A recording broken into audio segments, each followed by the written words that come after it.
Lind & Co présente Ne renonce jamais de Sylvain Boydeau. Lu par Frédéric Ruiz. Prologue. Une légère brise transportait des fragrances de pollen et d'humus à travers les branches des châtaigniers. Jumelle collée aux yeux, Pascal Roche observait une bécasse fourrager son bec dans un tas de feuilles mortes. Cet oiseau nocturne se montrait rarement en plein jour. Il profitait donc de ce moment privilégié pour l'admirer sous la lumière du soleil. Une détonation retentit soudain. Pascal sursauta et, le temps d'ajuster l'orientation de ses jumelles, la bécasse avait disparu dans les cieux. Il serra les dents tandis qu'il scrutait les frondaisons en direction du bruit. La chasse était fermée aujourd'hui. Tous les chasseurs le savaient bien. Il allait encore une fois devoir jouer les gendarmes. Parmi toutes ses fonctions, la verbalisation constituait sans doute celle qui l'intéressait le moins. Impossible pour autant d'ignorer cette partie de son métier, sans compter qu'il détestait les individus qui ne respectaient pas la nature. Pascal laissa choir ses jumelles sur son torse et rejoignit Mirabelle, sa jument de 6 ans attachée au tronc d'un hêtre. D'après la détonation, il s'agissait d'un gros calibre.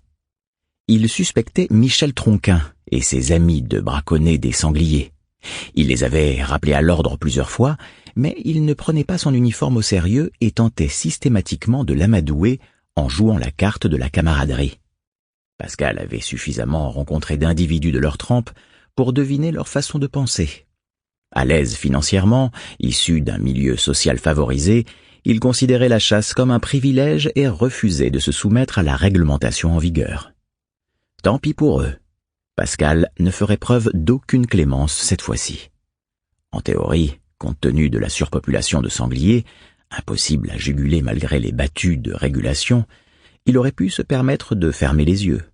Mais il interprétait ces infractions répétées comme un affront personnel. Pascal détacha Mirabelle, monta en selle, lui flatta l'encolure, puis la guida vers l'origine du bruit. À l'oreille, il situait les contrevenants du côté de la tourbière de la Cailleuse. Ils avaient sans doute stationné leur véhicule sur la route des Fonds avant de s'enfoncer dans les bois.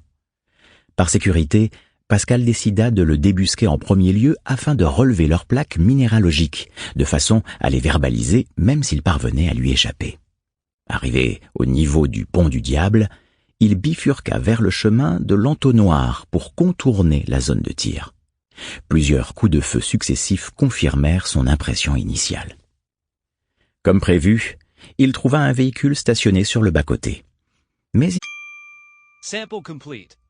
Ready to continue?